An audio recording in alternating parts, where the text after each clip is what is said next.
Hello সবাইকে, সবাই কেমন আছেন? আশা করছি সবাই ভালো আছেন। আমিও আপনাদের আশীর্বাদে অনেক অনেক ভালো আছি। তো চলে আসলাম একটা নতুন মিনি ব্লগও বলা যাবে না, কারণ কি একটু বড় হবে আর কি ব্লগটা। তো কালকে ছিল রথযাত্রা, আপনারা সবাই জানেন রথযাত্রা ছিল কালকে। তাই আমিও চলে গেলাম আমার ফ্রেন্ডসদেরকে নিয়ে রথ দেখতে, রথের রশি টানতে। যেটা আমরা ছোট থেকে শুনে এসেছি, রথের রশি টানলে নাকি অসুখ বিসুখ কমে যায়। তো আমিও আমার বেবিকে নিয়ে চলে গেলাম, সাথে ছিল আমার ফ্রেন্ডসরা।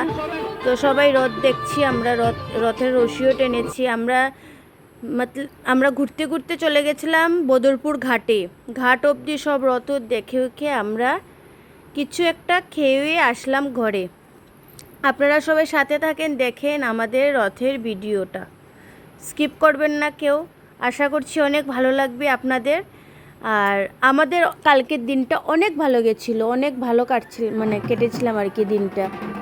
অনেক দিন পরে এরকম বের হলাম আর কি সবাই মিলে একসাথে। আমি তো সচরাচর বের হই না, কারণ কি সংসারের একটা কাজ থাকে, একটা ছোট বেবি থাকলে যা হয় আর কি সব কিছু হ্যান্ডেল করতে হয়, তাই বের হই না। তাই কালকে বের হয়ে অনেক ভালো লেগেছে, দিনটা ভালো গেছে আর কি। দেখেন অনেক ভিড় ছিল, যা বলার ভাষা নেই, অনেক ভিড় ছিল।